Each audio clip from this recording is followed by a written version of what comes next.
Good evening. The hour of 6 p.m. Having arrived, I call to order this regular meeting of the Finance Organization and Personnel Committee. This meeting is being broadcast live on the City of Keene YouTube channel and channel 1302. The video is also streamed on the city's website and is posted on the website by the end of the next business day, barring any technical difficulties. Copies of the printed agenda are available in the wall pockets just as you enter the meeting room. The public and other city councilors will be recognized to ask questions and make comments on the agenda item under discussion. After being recognized, all remarks will be made through the chair. I will not recognize an individual second time until everyone who wishes has had a chance to speak.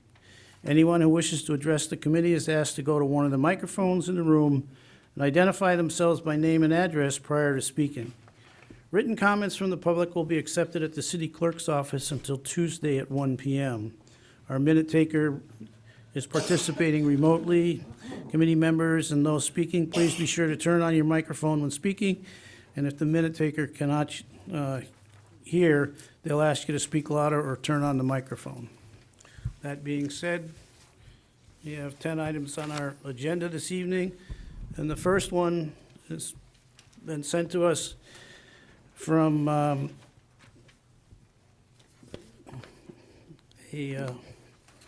Mr. Hutchinson. Thank you, Mr. Hutchinson, who ran for city council's mayor in the city council election this past fall. And he alleges fraud or misconduct in connection with this municipal election pursuant to Section 5 of the city charter, and has presented that to the city clerk, and that has been referred to us. And he has been invited to be here this evening, and he has not shown as yet, nor communicated that he would not be here. So we'll move on to the next item. If he comes in, we'll get back on track as far as the regular agenda goes. Second item is a contract award, gear extractor and drying equipment, fire department.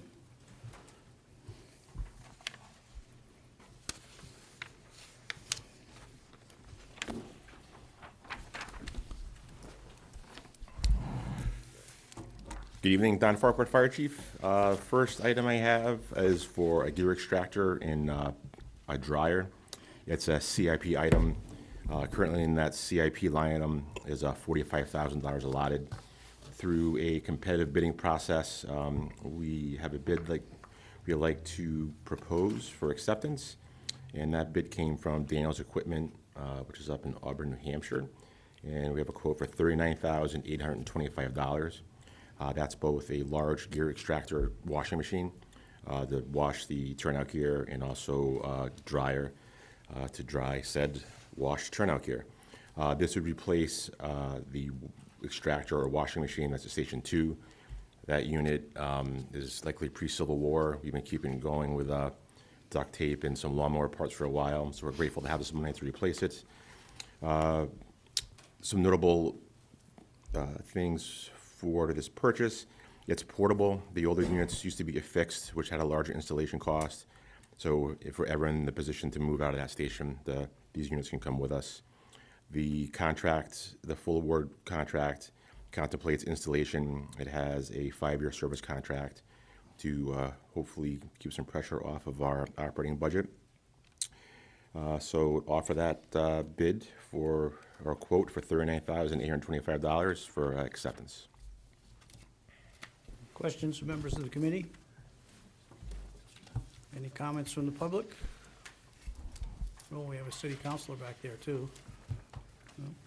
In that case, we'll take a motion. Move to recommend the city manager be authorized to execute a contract with Daniels Equipment Co., Inc. for the purchase of a gear extractor and drying system. And I second. Okay, it's been moved and seconded. Further discussion, members of the committee? Seeing none, all those in favor? No one. Unanimous. Thank you. And the second one is also from the fire department. Thank you. This is the request for acceptance of a grant from the Joey D. Foundation. We received a similar grant last year, so this is the second part of that. This grant is in the amount of $11,997.45. This is from the Joey D. Foundation, so a few important notes on that. The Joe D. Foundation is named after Lieutenant Joseph DiBernardo, who was a New York City firefighter assigned to Rescue 3. He was involved in an incident that's known as the Black Sunday Fire. This happened in the Bronx back in 2005. So he and his crew went in to a well-involved tenement fire. They were trapped on the 5th floor due to some illegal renovations, some wall partitions, and blocked fire escapes, which really drives home the point that proper fire code application and permitted renovations are very important. They were unable to get down the interior stairwells, which forced all of them to jump. Of the 6 members who jumped, 2 died immediately. Joey D. himself lived another 5 years and finally perished from those injuries he received on that day. So Joey D. Foundation is run by his family and a bunch of firefighters from that job. And their mission is to make the funds available for all active firefighters to be able to carry a bailout kit, which is an assembly of a rope bag, a special rope that is abrasion resistant and heat resistant, hook for anchoring, and then an attachment that goes onto the firefighter. So in essence, it's a small bag that attaches to the firefighter's harness. In exigent circumstances, there's multiple ways to tie off and allows a firefighter to come out of the window with a rope. So last year's grant allowed us to supply 20 firefighters with that equipment. In this year's grant, we'll do another 20, which gets us to the grant's purpose, which is all of our firefighters will have the ability to have that rope with them, which is a very important piece of safety equipment. So we ask that you accept that grant in the amount of $11,997.45. Thank you. Questions from members of the committee? Other city councilors? Members of the public? Seeing none, we'll take a motion. Move to recommend that the city manager be authorized to do all things necessary to accept and expend the Lieutenant Joseph DiBernardo Memorial Foundation grant for the purpose of outfitting department members with emergency rope escape systems. Second? Okay, it's been moved and seconded. Any further discussion, members of the committee? Seeing none, all those in favor? No one's opposed, unanimous. Thanks, Chief. Thank you. Mr. Bohannon?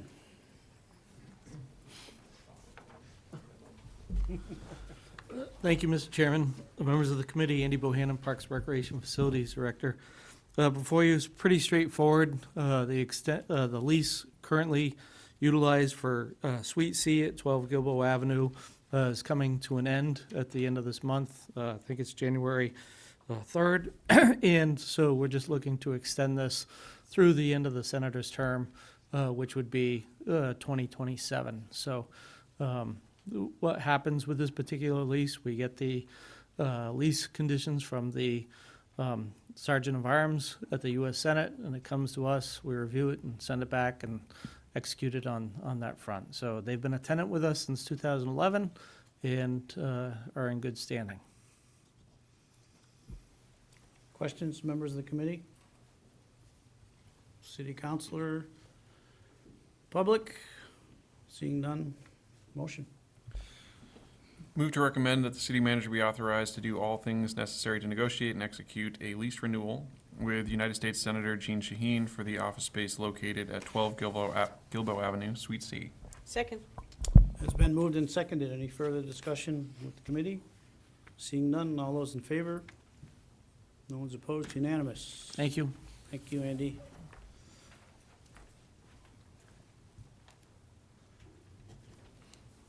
Community development.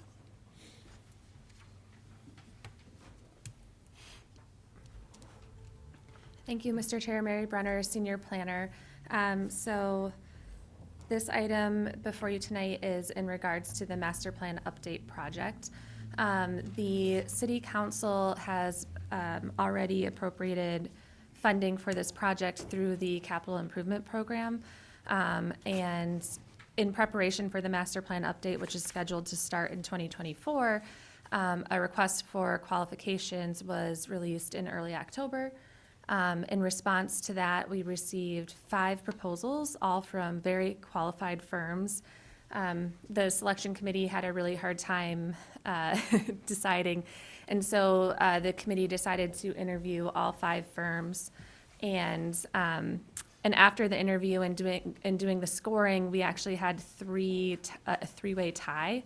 And so our decision really came down to doing a second round of conversations with the top runners and the firms that were in the top running.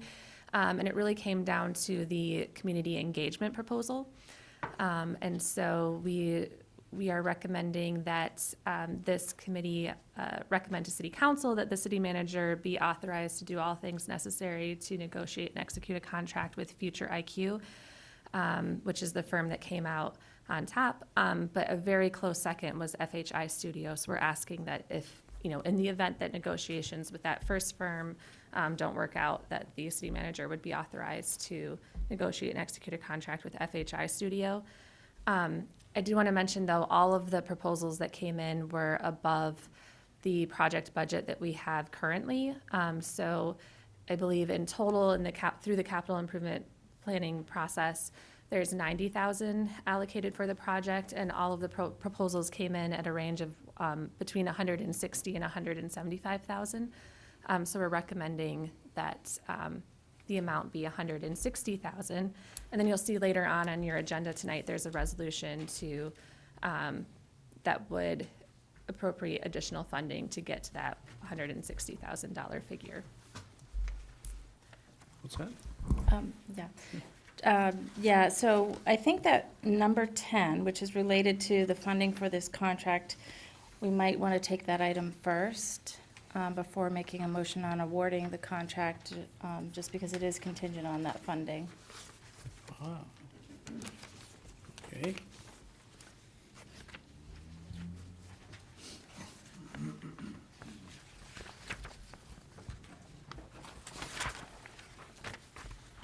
All right. So we're going to take another item out of order, because we'd like to follow our process here. And Mary's pretty much explained what's going on. But go ahead if you want to add some comments to this particular section of it, which is the resolution to move the money to be able to cover the project. Sure. So the resolution, the way it's worded is asking for $110,000 from the unallocated general fund balance. And the reason for the $110,000 is because we're also taking out the $90,000 that's in the CIP was split over 2 years. So in fiscal year '24, it was $50,000, and in fiscal year '25, it was $40,000 for a total of $90,000. We need an extra $70,000 to get to the $160,000. But in order to do the contract all at once, we're requesting $110,000, and then that $40,000 would be removed from the CIP. Okay. Questions, members of the committee? Thank you, Mr. Chair. My personal thought on this, I kind of want to move this forward tonight, but before council next week, is it possible that we can get a copy of the final two? Just so we can understand what we're getting for $160,000? Yeah. Thank you. Thank you, Mr. Chair. I would second that. That would be great information to get. Would this still be a 2-year contract to be completed in '25, or is this a 1-year contract just for '24? It would be a 2-year contract, so our goal is to try and get the project done in 18 months, actually, but it would be for completion in 2025. Further questions up here? Members of the public?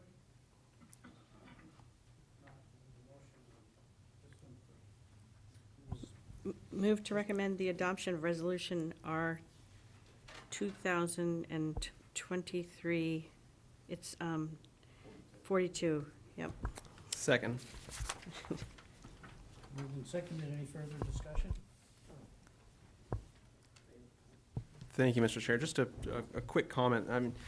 This is a decent chunk of money that we're spending on the master plan. So I agree with Councilor Remy that I think this does make sense to forward this along to the council for a full discussion on it, pending, what we'll actually come with that $160,000 that we'll be spending. So I'll be voting yes, but with further discussion to be had.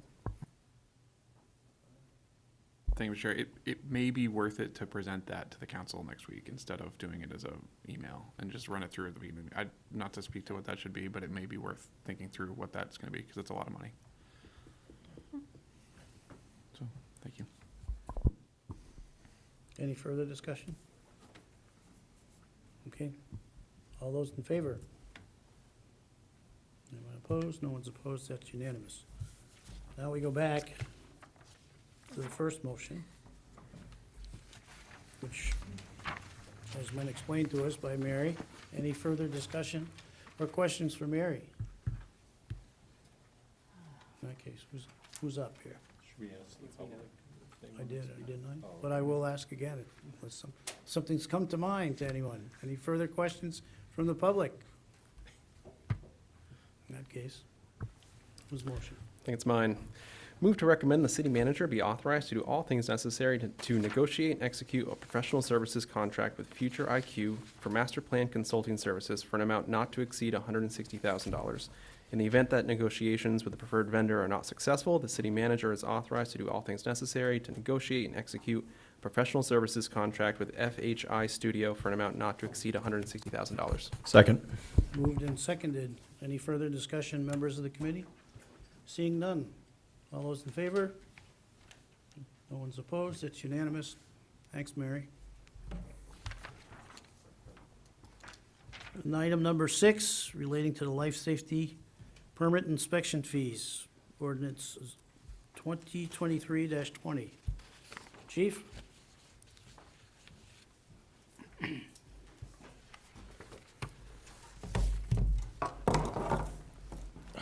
Good evening. So this item stems out of a discussion that was heard in front of you on November 9th, and it is centered around the fire department's charge of $70 for the inspection part of assembly permitting. And I'll let the Attorney Mullins explain the legal part of it, but just the overview is the fire department traditionally charges a $70 fee for the inspection of an assembly area. There's an RSA that strictly prohibits charging a fee for the permit. So as you sure recall, the discussion stands between what is the city charging for? Is it charging for the inspection or is it charging for the permit? And our side of it is, or one side of it would be, we're charging the $70 for the inspection fee, not for the permit itself. So to help answer that question, the proposal before you is a change in ordinance that clarifies the permit fee schedule. So the permit fee schedule in Appendix B appears in the city code, and it formally said under Section 65.11.3 permit requirements, under life safety permits and inspection fees, the old language read, places of assembly inspection permits valid for 1 year. So the change here is removing or striking the word permit in place of assembly inspection, which cleans up the ambiguity over what we're charging for. So the ordinance change is making a more clear statement that the $70 fee is for the inspection and not the permit. And that is the ordinance that stands before you today. Thank you. Committee members, questions? Yes, sir. Thank you, Mr. Chair. Would this be an annual inspection, or is this a one-time inspection that's granted for a longer period of time? It's an annual inspection. So every assembly receives an annual inspection, and we charge the $70 fee for that. So for context, we're right around 120 assemblies, so about $8,400 to $500 a year comes into the fire department budget with those fees. Further discussion? Yeah. Thank you, Mr. Chair. I'm curious, if we didn't charge this, is there, I can't think of why, but would there be any risk of like people asking for inspection permits like frivolously? Is this like a deterrent from people asking for something? Or, It's a great question. I don't foresee that. Yeah, I You have know. an assembly permit, it's good for a year. It can be revoked at any time, but if it's reissued, it would be under the same year. So it's a $70 for the year block. So I can't foresee any, interesting question, but I can't foresee any type of abuse like that, so. to clarifying point on why I'm asking, I'm trying to think about if we were to make it, regardless of whether we can or can't charge or whatever the right rule is, if we were to make it 0, I see. I am curious if we'd all of a sudden have a spike in requests for them, and I don't think we would. I don't think there's any nature of this type of inspection that would, and the reason I poke at that is I'm curious if there is I want more places to open in Keene, I want places to be successful and happy to be in Keene, and if eliminating this permit fee was, or this inspection fee, clarifying my statement, this inspection fee, would encourage more places to potentially invest in Keene, then, I don't know, $70 is small money to do that, so that's the only thing. I don't know if it would or wouldn't, but that's where I'm torn. So, thank you. Oh, go ahead. Just a quick question. Are there any other permits that have a similar situation like this where the permit is free, but there is a charge for the inspection? No? Okay. I just thought it was worth asking. And even refine that a little more, the RSA that speaks specifically to the assembly permit is the only RSA in under fire code that speaks narrowly to one section of it. It's unique in its existence. Members of the public, anybody wish to speak? Yes, sir.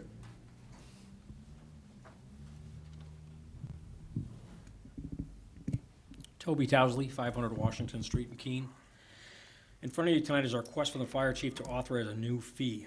I'm urging you not to advance this proposal forward.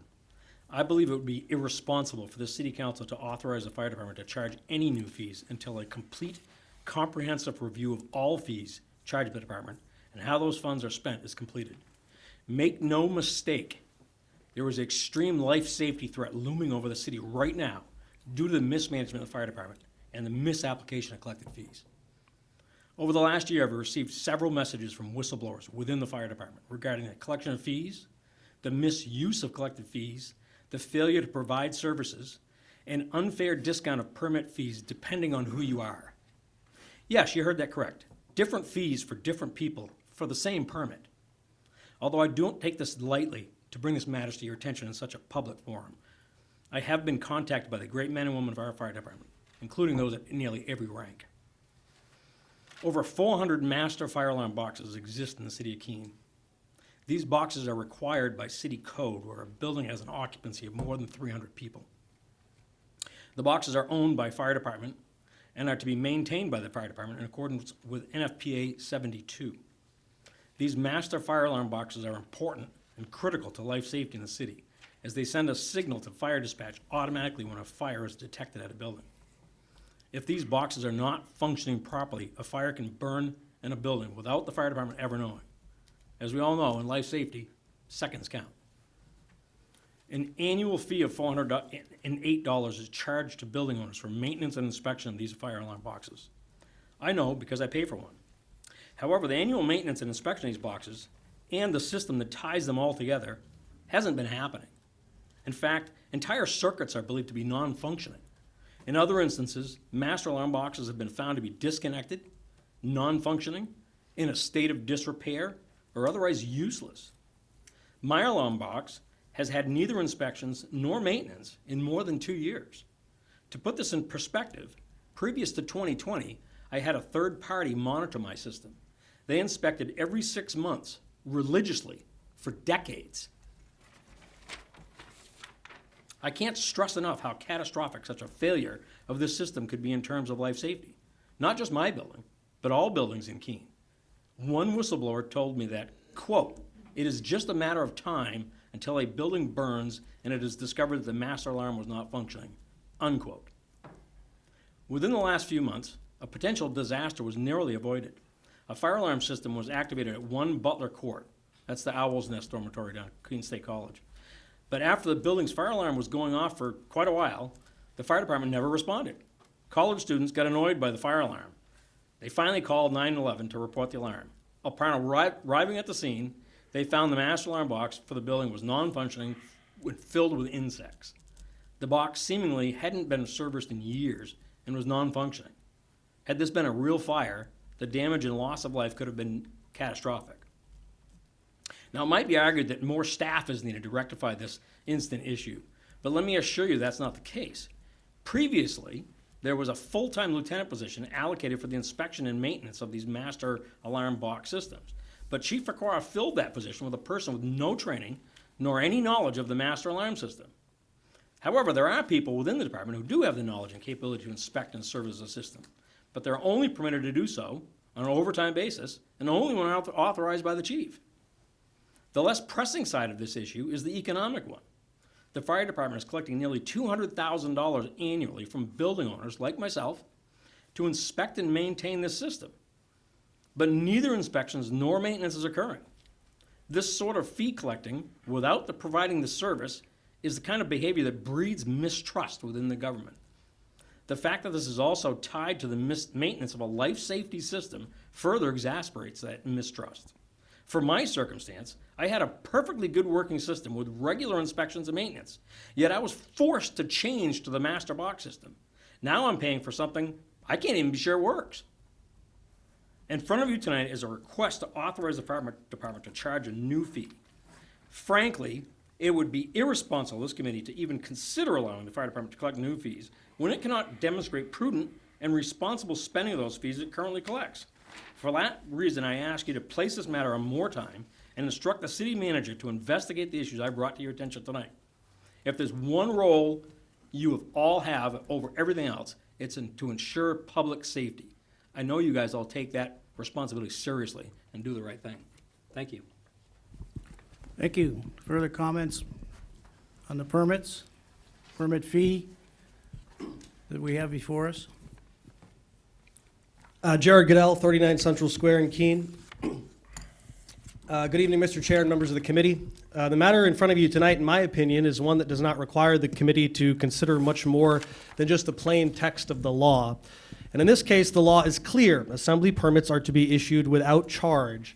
Before the committee considers revenue generated by the proposed fee and matters of the like, it must first consider the threshold issue of whether or not the law allows for the city to charge for the inspection required prior to the issuance of an assembly permit.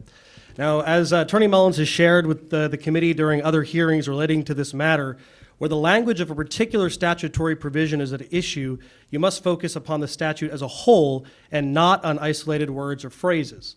Further, you cannot add words that the legislature did not include. This legal principle is grounded in the 2001 New Hampshire Supreme Court case Crowley versus Frazier. The controlling body of law here is RSA 155, and there are a few provisions of this chapter that you must consider when deciding if allowing this inspection fee is allowed.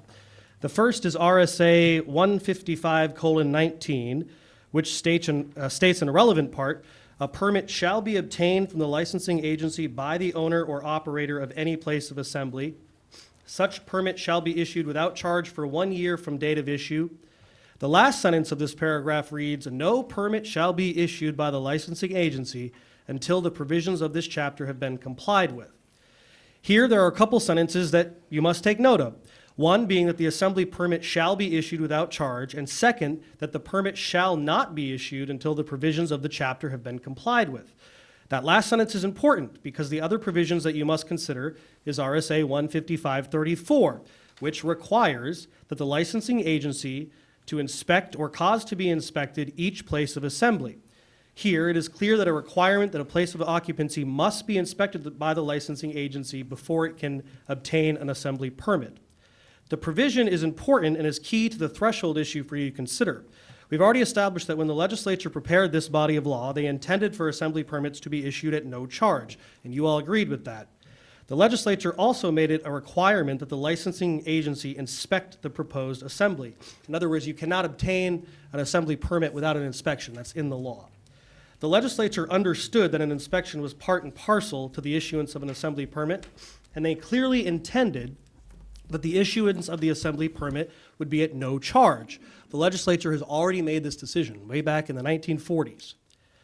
So if you are to recommend passage of this ordinance authorizing for the charge of an inspection fee in order to obtain an assembly permit, you will make it impossible to meet the legislative intent of RSA 5519, the issuance of an assembly permit at no charge. And to underscore this point, if I may, Mr. Chair, direct a question to the city attorney, just a simple question. I'll ask it anyways, and I guess it can be answered rhetorically. If this ordinance passes, is there any instance in which an assembly permit could be issued in the city of Keene at no charge? I believe the answer is no. As a reminder, New Hampshire is not a home rule state. What this means is that as a general rule, municipalities in this state have the authority to only do what they are specifically authorized to do by a specific state law. If there is no state law authorizing it, then a municipality cannot do it. There is no state law authorizing you to charge for inspections for assembly permits. In fact, the law is clear and specific that you cannot charge for the issuance of an assembly permit or the inspection for the permit, as it is a requirement of the chapter. According to the fire chief's testimony at an earlier hearing, and I think Councilor Remy touched on this earlier, the fee previously generated less than $10,000 per year in revenue for the city. That is de minimis in the overall fire department budget, which is now the single most expensive department in the city. Passage of this ordinance will not have a noticeable economic impact to the city or the fire department. On the contrary, the $70 fee could have a noticeable impact on occupancies that are required to obtain the assembly permit, which includes churches, community centers, youth organizations, and restaurants. Many of these organizations are nonprofits or locally owned businesses. The second practical argument is that the law requires assembly inspections to happen twice per year. You heard the chief earlier say that it's once per year. The law actually says that it has to be done twice per year. That's a requirement. So does that mean that the fee is per inspection? Is it $70 per inspection? Is it $140 for the whole year? Or, and if it is, are we prepared to essentially double this cost to the businesses and nonprofits that receive assembly permits? Lastly, the city of Keene has been charging for this assembly permit for years, contrary to law. You know, if the city illegally collected this fee for years, maybe it could give the nonprofits and businesses a break from having to pay this fee for an equal number of years, and another city council can take this up in 5 or 10 years. I'll wrap up my comments tonight by reminding you that you must focus upon the state statute as a whole, not in isolated words or phrases. You cannot add words that the legislature did not include, and you should set aside arguments relating to revenue generated by this fee. The legal basis for the city to charge for these assembly inspections is on shaky ground at best. I submit to you that a legal challenge to this ordinance would cost taxpayers far more than would be generated by the fee over the next few years. It is not often that you, as councilors, have the ability to save the citizens, businesses, and nonprofits money by repealing a fee or a tax. Here you have that very easy opportunity. You can blame it on the legislature or that punk Jared for pressing on this measly $70 fee. I ask that this committee vote no on this ordinance. Thank you. Thank you. Further comments, members of the public? May I, Mr. Chair? Yes, sir. Attorney Joe Hoppick of Keene, representing Mr. Goodell. You all remember the story of the emperor with no clothes, right? I've heard it before as a kid. Nobody wants to say anything because he has no clothes going down the parade. Well, here you have an ordinance, got no clothes like the first king, and the revision is the same king with the same no clothes.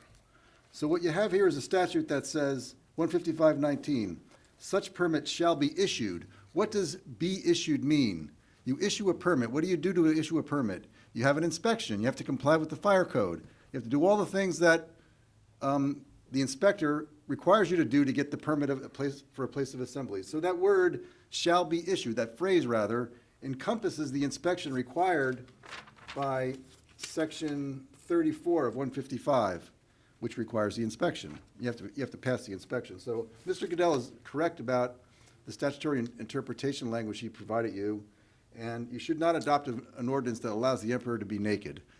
Get rid of the whole thing. Thank you. Anybody else from the public?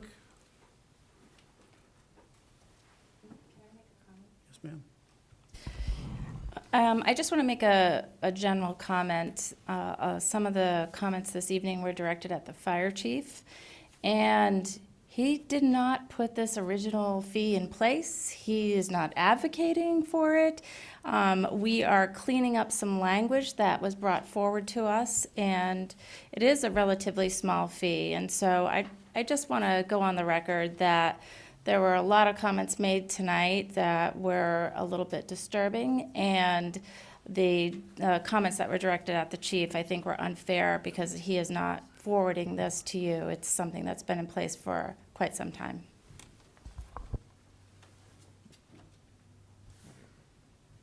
Yes, sir. Thank you, Mr. Chair. Quick question on just generally inspection fees. Do we have any inspections that the city does, whether in fire department or otherwise, where we don't charge a fee? Because I know we charge for a number of other actions that we take that we charge for, so.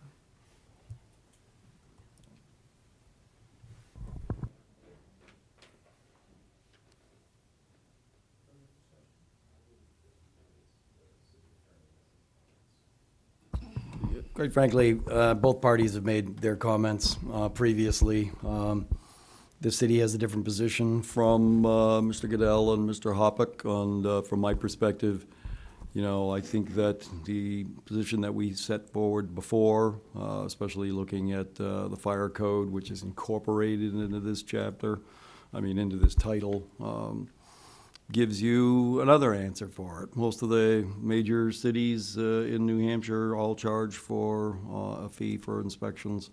Quite frankly, this is a legal question. I'm not going to tell you and sit here and say that, you know, I'm the omnipotent judge that knows the answer to this question. If they want to take it somewhere, that's certainly up to them. But with respect to what Mr. Goodell said about, a lot of expense on this, from my perspective, it's basically a declaratory judgment action if somebody wants to take it into the court and say, all right, Judge, we have a disagreement over what the language is here. You tell us what it means. And it's as simple as that. Thank you.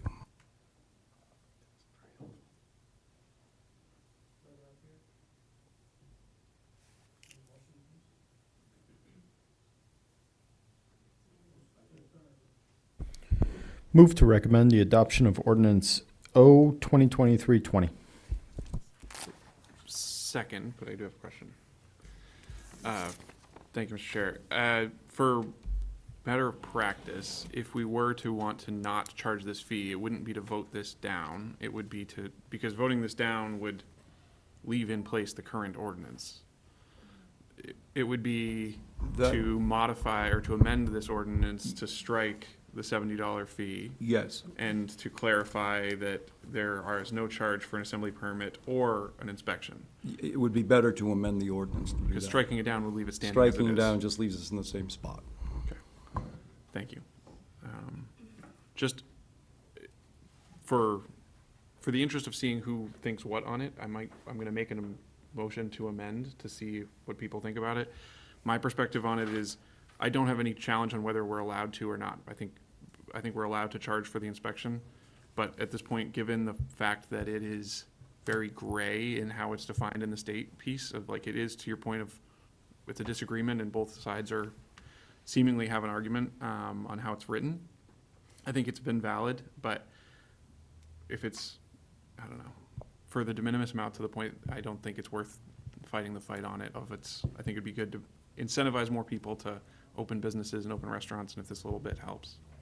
So that's my personal opinion on it, but with that in mind, I'll make a motion to amend the motion to amend the ordinance to strike the $70 and make it 0, and to amend the language to say there is no charge for an assembly permit or an inspection. Second. Okay. Thank you. Been moved and seconded. We're going to remove the fee on the chart and replace, And then in the bold text that's here, it would be leave here. that. It would just be or inspection in the way that I wrote. Does everybody up here understand what's being proposed? Or at least some commentary on the matter, of course, which I think is what Councilor Remy was looking for here. If we're to say that we're not going to charge for this inspection. Again, this is all under the assumption that we could charge for this inspection. I think we would lose any leverage for charging for any other inspection at that point. And one of my understandings for having these is to recoup the time that we're spending on doing these things. There's a reason to have fees for certain actions. And so if we negate this one, the one right below it, boarding, rooming, lodging inspections, I think we would have to amend all of these to zero at that point. Why charge for one inspection and not for another? So I intend to vote no on this motion. Mr. Chairman, just to speak to those two questions.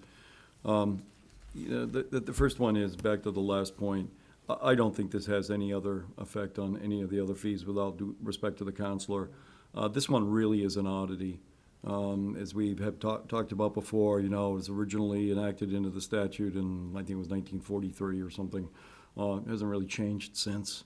The only reason why we're taking the position we're taking is because the fire code certainly has changed since.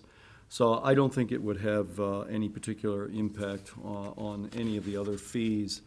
To the other point, based with respect to the motion, and I think all parties would agree with this, with whichever side of the question that we're on. The reality is that this is a problem that should be rectified by the legislature. It is clear that this is a problem around the state. And even the state fire marshal, who's in charge of all of this stuff, is at least not taking a very clear position with respect to that. He has issued, there's the fact sheet that was distributed earlier, certainly says no charge for the permit. Nobody disputes that. The question is with respect to the inspection. You can cobble together an argument this way, or you can cobble together an argument that way. But the reality is that regardless of what you do tonight and what Mr. Goodell and Mr. Hoppick may be intending, this really is a problem that the legislature needs to fix.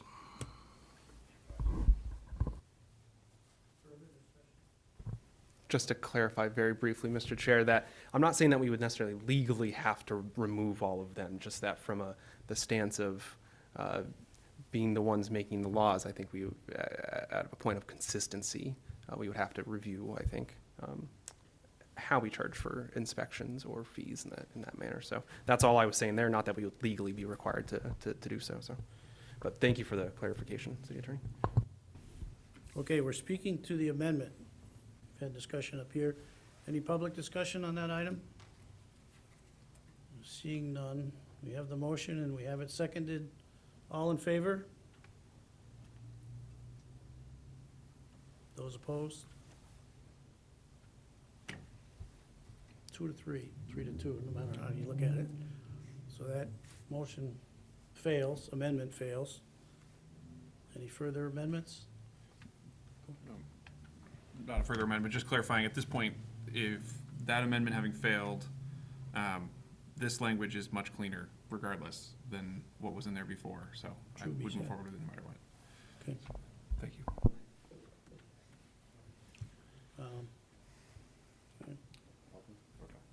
Go ahead. Motion's already. Yeah, I agree with Councilor Remy that this language is much more clear, but I think maybe it is time we start to reach out to the legislature and ask them to kind of clarify this and make a little more sense. And just commenting on the city manager's comments, I've known Chief Farquhar for a little while now, and I've had the pleasure of working with him in the field, and he's done a great job at our fire department, so I certainly don't agree with some of the personal attacks made against him. Further discussion from members of the public? The way that the proposed ordinance is written, it's unclear, or at least it would appear to me that the inspection fee would be charged per inspection, and I think that we have to get clarification. 15534, second sentence, such inspection shall be at least semi-annually. And so I think that the maybe opinion of the fire department that it's once might be incorrect respectfully, and that I think there should be clarification if the council intends for this to be $70 per inspection or $35 per inspection if this inspection must occur semi-annually. And by the way, the language says at least semi-annually. So I think Chief Farquhar would agree with this, that the fire department would have the right and ability to go into an assembly occupancy, probably as frequent as it wanted to. And the question is that fee then going to be charged for each subsequent inspection at the will of the fire department? So I think that there needs to be some further clarifying language. And again, that's 155:34 for that language. Thank you. Any further discussion up here? Back to the original motion. All in favor? No one's opposed, unanimous. So this will go to the city council next week. Thank you. Item number 7.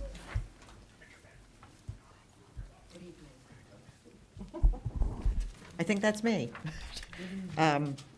Good evening, Human Resources Director, Assistant City Manager Beth Fox. I am here this evening before you with Ordinance 2319, which makes some adjustments to the non-union class allocation ordinance.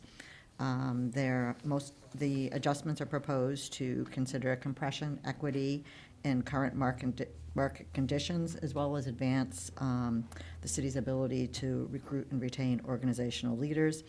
In addition, due to a vacancy created in the Utilities Division when we regretfully lost our water sewer superintendent manager, who took us almost 2 years to recruit, we've decided to do a restructuring and put additional divisions under the position of water sewer manager and avoid a recruitment and create some additional position, some additional oversight foreman positions we expect to help manage the utility operations. So the changes proposed deal with some position adjustments, that organizational structure, and then there also is a small adjustment that, since we were here, we thought we would advance, which is a proposal to adjust the title for the position of Parks, Recreation, and Cemeteries superintendent to Recreation Facilities Manager.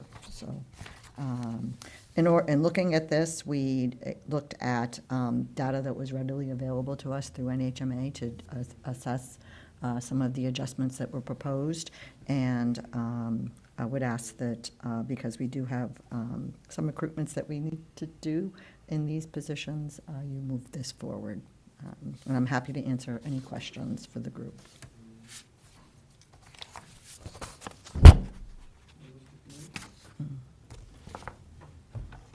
Thank you, Mr. Chair. I have a hard time with this one being followed immediately by the next one. Yeah, and making these without having that and then spending much money to do these. But yeah, anyway. So. So I would have preferred to wait until we did the next one, which is the citywide class and comp study that we're proposing. That is a 6 to 8 month project, and I am doing some department head recruitments due to retirements. And one of the things that's happened, if you'll remember a few months ago, I made an adjustment to the police chief position because I made adjustments to the police officers, and it created a compression issue. By doing that, I didn't adjust the other 2 positions that are on that same grade, so that fixes this. And then at the same time, we looked at all the department head positions to fix a couple of issues. And so basically the department heads are moving 1 grade, most of them, but not all of them. And that's based on salary information that we got from the New Hampshire Municipal Association that was available to look at the different grades or different relationship of salary levels for each position. But I will tell you that this is a small adjustment. This is moving 1 grade is a 4.5% between grades. And the real work has to be done in the compensation study, because over the last few years, really since COVID, salaries have changed dramatically. And so the work needs to be done to look at the value of our salary ranges. And in addition to that, we need more room for people to grow. You know, we have a short step system, and people get to the end of the steps, and that's where they stay. Unless they get a promotion. And so when we do this new comp study, we want to look at ways to provide opportunities for growth that don't require someone in your department leaving. And so I think there's lots of ways that we can accomplish that. So I really did feel it was important in the midst of recruitments and retirements that I fixed some issues related to the department head grades, and then at the same time move forward with the longer project, which we think will take 6 to 8 months, which is the full comp study, and then have that ready for when we do the next budget and the next round of negotiations in all of our departments that have contracts coming up. Thank you. No, I still don't love it, but I get it. One point of clarification, that our timetable is longer than the FY25 budget cycle. So we will have the benefit of some work that Manchester is currently doing that I think we'll have some data in the spring that might help inform the budget cycle. But this full study is going to take us probably through the end of the calendar year to complete, and then be able to look at how we implement. And I'm sorry, we're bleeding over to the next item, but the reason why it takes that long is because it all comes down to the job description. So you have to have an accurate job description, and so we start with the employee, looking at what job duties they currently have and how has that changed. That builds the job description. You then look at the market. That gives you the range, the salary range, and then you look at the responsibilities in comparison with others in the organization to give you the grade. So it is a lot of work because we're starting at the very beginning, which is those job duties to create the job description. I think the manager and the HR director have explained it well, and you will often hear me say that this has been a long time coming, and it has, but I really think that even if we had done a revision 10 years ago, this COVID situation, like COVID gets blamed for everything, but it's a reality, has changed the market of what's going on an everyday basis. And if you were to look right now at some of the salaries for senior members of government organizations smaller than us, with fewer duties and fewer responsibilities that a city has, unfortunately, it brings different responsibilities. Department heads are making significantly more than our department heads are.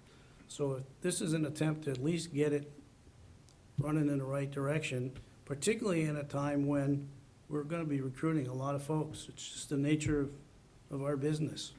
When you're in the retirement system and you hit 20 years or 30 years, people are moving on. And it's very tough to bring people forward. And we're not the only ones tonight talking about this. I know that Brattleboro, which in some respects are a lot like us because they're a center hub, doing the same discussion this evening because they're having difficulty recruiting senior members. Further discussion? Members of the public? In that case, whose turn for motion? Might be. Didn't you just do No, that? I was, well, I didn't, I meant that. Okay. Move to recommend the adoption of ordinance O 2023-19. Second. All right, it's been moved and seconded. Any further discussion on this? All those in favor? Anyone opposed? Passes. Thank you. And the next one. So, you know, we gave you a sneak preview on the next item. We are proposing to move forward and begin this Organization Class and Compensation Study. Elizabeth, this is something Elizabeth had carved out in her budget message this year. And in order for it to be, I think, timely for some of the things that we have coming up through negotiations, it's important that we get this moving. I think she sort of gave you an overview very, very effectively of what the process would be. Employee engagement and supervisor engagement is key to building a good foundation for this work to move forward. So I'm looking forward to that work. Many of our job descriptions, but not all, find their roots back in the late 90s, and frankly, the entire world has probably changed since then. What a highway person might do, yes, they still plow snow, but the things they do use and the tools that we expect them to use are today very, very different, and technology has changed our world. Other communities are also facing this issue, as I indicated before. Surprisingly, Manchester, who also did their last study in 1999 when we did ours, is in the middle of a study. Portsmouth is beginning to look at this issue. So some of our big partners are in this area. It will be a lot of work and a long process, but it's, I think, time to get this going. And I'm happy to answer any questions that Elizabeth didn't answer already for you. Thank you. Questions? Yes, sir. Maybe not a question, but I think I'm gonna vote no, because I'd rather spend the money on giving people raises than spending money on finding how much we're not paying them. And I just have a hard time with doing the study, because I know sometimes when you do it and then you're like, yeah, but that was a lot of money, so we're not gonna actually implement it, makes a bigger problem. So I'm sensitive to it. I'd love to leverage what Manchester is doing and see if we can, because it's probably gonna be public, see if we can leverage what their adjustments are and see if we can use that as a percentage basis on ours, understanding where they were in 99 versus where we were. But I'm very hesitant on spending this money in this way. No, go Okay. ahead. I hear you. I'm hesitant that we'll do all this work and then you won't implement it. That's what I'm most concerned about. The reason why we need to do the work, though, is because we need to do more than just say adjust our salary ranges by X percentage. There's a lot of compression that's happened over time in various departments. There are some positions, and we've tried to fix them as we've gone along, but there are some positions that their responsibilities have grown, but their grade hasn't changed. And then also there are some other things that other places are doing that are a bit more creative than what we do. One of the things that I've learned is not every employee thinks that retirement is the most important thing. Some of them think that they would like to have more money for something else, and maybe it's education for their family or whatever it might be. And so I think this comp study will do a lot of things for us. It will tell us what other people are doing. It will give us some additional ideas about how we might creatively be able to offer benefits to our employees that fit what they need. But it'll also just give us more room to grow and more opportunities to promote people within their department without having to, say, move someone from an account 1 to an account 2 and wait for that person to retire. So I think it does a lot for us. It's not something we can just take Manchester and say that works, because Manchester isn't going to have all the same departments organized the same way we do. Their responsibilities could be very different. Look at Public Works, for instance. We have a lot of departments that fall under the Public Works Director. Not every town or city operates that way, which is why you got to back up to that job description to really find the right place on the grade levels to place a position. So I'm hoping that by approving this resolution and the work to be done, you're committing to finding a way in the future to implement a better system for our employees and make sure that our salary ranges and our benefits are actually what is needed to keep, recruit, the best employees in the state of New Hampshire. Yes, ma'am. I feel like this is a responsible way to approach it, and then we would have something to go by, a roadmap, so to speak, that makes sense and isn't willy-nilly. Like if we just give raises and we base it on Manchester's not keen, Nashua's not keen, maybe Concord's closer to keen, but I don't know, I support this. I think it's the responsible way to approach it.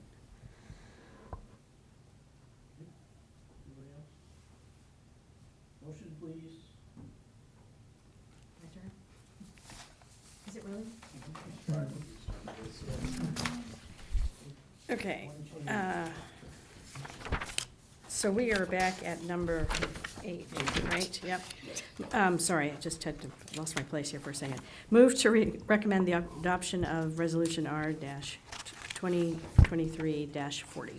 Second. Okay, it's been moved and seconded. Any further discussion by members of the committee? Seeing none, all those in favor? One opposed? One opposed. Thank you.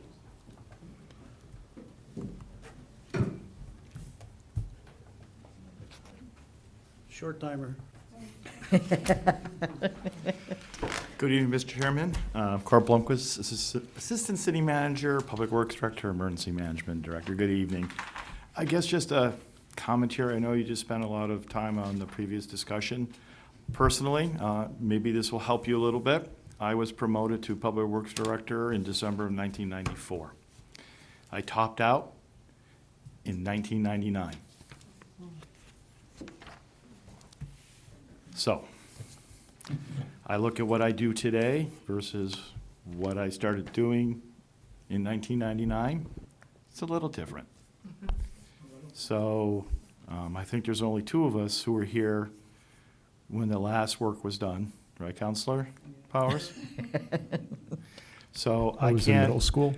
Yeah, I'm very pleased that you're going to be supporting the HR director and the city manager on this, and also I think for the rest of the city employees, because again, it's difficult. We are not the private sector. It is important for the employees to understand, again, if you're gonna increase someone's pay, to understand why. So, again, commentary for me, just in my final 16 days. Thank you for, again, doing that, and if you want to think about, again, my perspective, like I said, I topped out in 1999, and this is 2023. So, well, I get to be here We should have tonight. stayed in the Air Force, is the answer here. Well, wouldn't- I should have, yeah. 06 was there. So, tonight I get to go out with a little bit. I'm actually bringing a couple dollars in. This is what you have before you tonight is a resolution to accept some unanticipated revenue. As part of the state budget this year, they combined several bills dealing with highways. There was a proposal because of some extra money the state thought that they had within the budget, about $10 million that they kicked in to provide to municipalities for what we refer to as our portion A distributions, which comes from the gas taxes. This is sort of a annual kind of payment towards saying here for doing maintenance, construction of operation. Just an FYI, City Keene's about 12.5% of that number. So whatever the tax number is, the state takes 35% of it, turns it out to municipalities. We get about 12.5% of that 35%. So House Bill, again, did have about $10 million. So they're forwarding to us just over $190,000 for revenue for doing road work. The only restriction on this is you cannot use it to supplant locally budgeted and approved funds for road maintenance. What basically, I think Mary Howell, Finance Director, would say is you can't take this money and take something out of this year's budget. So the intent is to take this money and put it into our road and sidewalk capital reserve to fund future road projects. Thank you. Questions, comments up here? Yes, sir. Just a quick question, Kurt. Could this money potentially be used to put lighted crosswalk signs on, like, say, I don't know, Court and Washington Street? It certainly can. I mean, again, it falls within sort of that sort of definition of certainly road and construction work. But again, I would be recommending to you that you put it into the capital reserve for, again, as part of our road program and as part of the FY '26 budget, you can then determine where you would like to go ahead and expend it. Good to know, thanks.